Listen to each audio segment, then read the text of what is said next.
नमस्कार दोस्तों, आपके अपने चैनल हिंदी ज्ञानवाला में आपका बहुत बहुत स्वागत है। दोस्तों, हिंदी भाषा के उद्भव और विकास से संबंधित प्रश्नों की सीरीज में हमने 5 वीडियोस में हिंदी भाषा के उद्भव और विकास से संबंधित 150 प्रश्न देख लिए हैं। आज के इस वीडियो में हम आगे के यानी 151 से लेकर 180 तक के प्रश्न देखेंगे। तो चलिए शुरू करते हैं आज का ये वीडियो।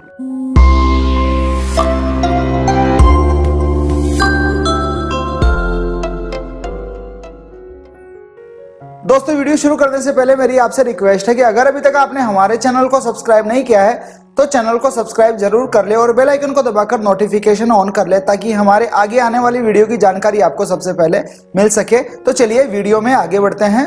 प्रश्न नंबर 151, काशी नागरी प्रचारिणी सभा के प्रथम अध्यक्ष कौन थे? विकल्प देखिए। ए महावीर प्रसाद द्विवेदी, बी बाबू श्याम सुंदर दास, सी बाबू राधाकृष्णन दास, डी भारतेंदु हरिश्चंद्र। तो यहाँ सही जवाब होगा विकल्प सी बाबू राधाकृष्ण दास। प्रश्न नंबर 152, कचहरियों में नागरी भाषा का प्रयोग कब से प्रारंभ हुआ? विकल्प देखिए। 1850 ईस्वी से, बी 1900 ईस्वी से, सी 1920 ईस्वी से या फिर डी 1950 ईस्वी से। तो ऐसा ही जवाब हो जाएगा विकल्प बी 1900 ईस्वी से। प्रश्न नंबर 153, व्यापक क्षेत्र में व्यवहृत होने वाली बहुसंख्यक लोगों की भाषा को क्या कहा जाता है? विकल्प देखिए। ए राष्ट्रभाषा, बी राजभाषा, सी संपर्क भाषा या फिर डी मातृभाषा। तो यहाँ सही जवाब होगा विकल्प ए राष्ट्रभाषा। प्रश्न नंबर 154, राजभाषा आयोग का गठन संविधान की किस धारा के अंतर्गत किया गया था? विकल्प देखिए। ए धारा 343, बी धारा 351, सी धारा 344, डी धारा 350। तो यहाँ सही जवाब होगा विकल्प सी धारा 344। प्रश्न नंबर 155, राजभाषा आयोग का गठन किसकी अध्यक्षता में किया गया था? विकल्प है। ए आचार्य नरेंद्र देव, बी बीजी खेर, सी मदन मोहन मालवीय, डी पीडी टंडन। तो यहाँ सही जवाब होगा विकल्प बी बीजी खेर। बाल गंगाधर खेर की अध्यक्षता में राजभाषा आयोग का गठन किया गया था। प्रश्न नंबर 156, बंबई हिंदी विद्यापीठ की स्थापना कब हुई? विकल्प देखिए। ए 1940 ईस्वी में, बी 1938 ईस्वी में, सी 1930 ईस्वी में या फिर डी 1950 ईस्वी में। तो यहाँ सही जवाब होगा विकल्प बी 1938 ईस्वी में। प्रश्न नंबर 157, मंडियाली संबंध किससे है? विकल्प देखिए। ए राजस्थानी से, बी पहाड़ी से, सी बिहारी से या फिर डी पश्चिमी हिंदी से। तो यहाँ सही जवाब होगा विकल्प बी पहाड़ी से। प्रश्न नंबर 158, पूर्वी हिंदी के अंतर्गत कौन सी बोली आती है? विकल्प देखिए। ए बांगरू, बी ब्रजभाषा, सी मैथिली या फिर डी अवधी। तो यहाँ सही जवाब होगा विकल्प डी अवधी। प्रश्न नंबर 159, इनमें से हिंदीतर भाषी राज्य कौन सा है? विकल्प देखिए। ए उत्तर प्रदेश, बी मध्य प्रदेश, सी बिहार या फिर डी महाराष्ट्र। तो यहाँ सही जवाब होगा विकल्प डी महाराष्ट्र। प्रश्न नंबर 160, हिंदी खड़ी बोली का विकास किस अपभ्रंश से हुआ है?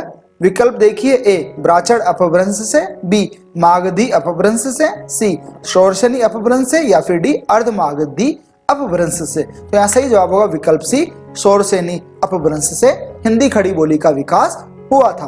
प्रश्न नंबर 161, खड़ी बोली का आरंभिक रूप मिलता है? विकल्प देखिए। ए 11वीं शती में, बी 15वीं शती में, सी 17वीं शती में या फिर डी आधुनिक काल में। तो यहाँ सही जवाब होगा विकल्प ए 11वीं शती में। 11वीं शती में हिंदी की खड़ी बोली का आरंभिक रूप हमें मिलता है। प्रश्न नंबर 162, खड़ी बोली का उद्भव हुआ है? विकल्प देखिए। ए शोरसेनी अपभ्रंश से, बी ब्राचड़ अपभ्रंश से, सी पैशाची अपभ्रंश से या फिर डी खस अपभ्रंश से। तो यहाँ सही जवाब होगा विकल्प ए शोरसेनी अपभ्रंश से। प्रश्न नंबर 163, जॉर्ज ग्रियर्सन ने खड़ी बोली को क्या कहा है? विकल्प देखिए। ए हिंदुस्तानी, बी खरी बोली, सी वर्नाक्यूलर हिंदी या फिर डी सेंसिटिव हिंदी। तो यहाँ सही जवाब होगा विकल्प सी वर्नाक्यूलर हिंदी।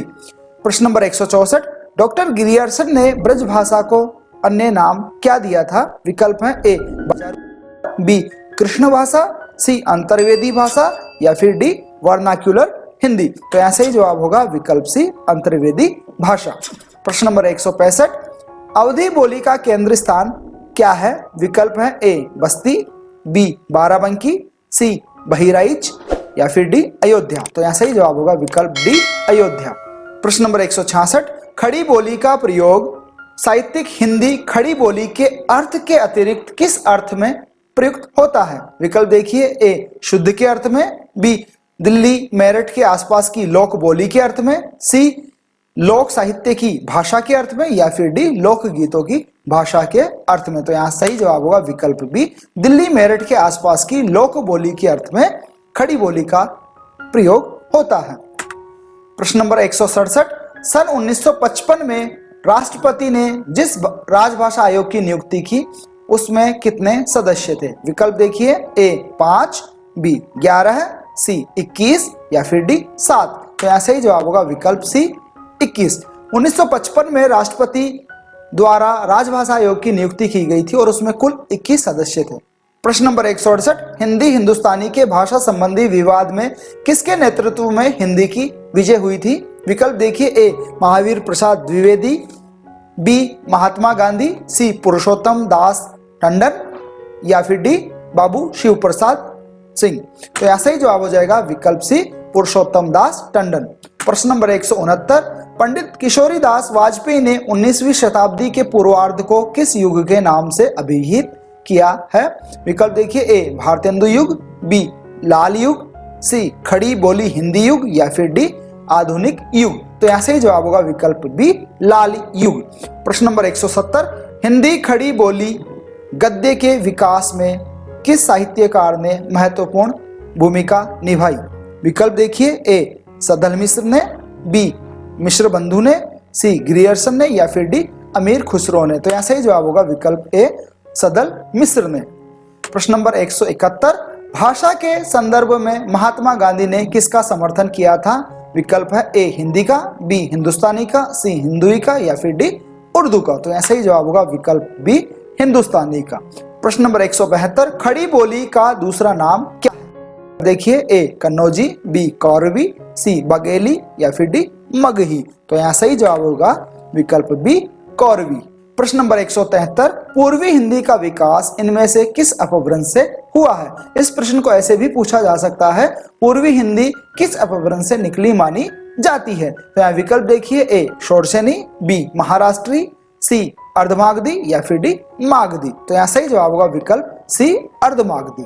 प्रश्न 174, हिंदी की बोली ब्रजभाषा मुख्यतः किस रूप में प्रसिद्ध है? विकल्प देखिए, ए राष्ट्रभाषा के रूप में, बी राजभाषा के रूप में, सी जनभाषा के रूप में या फिर डी काव्य भाषा के रूप में। तो यहाँ सही जवाब होगा विकल्प डी काव्य भाषा के रूप में।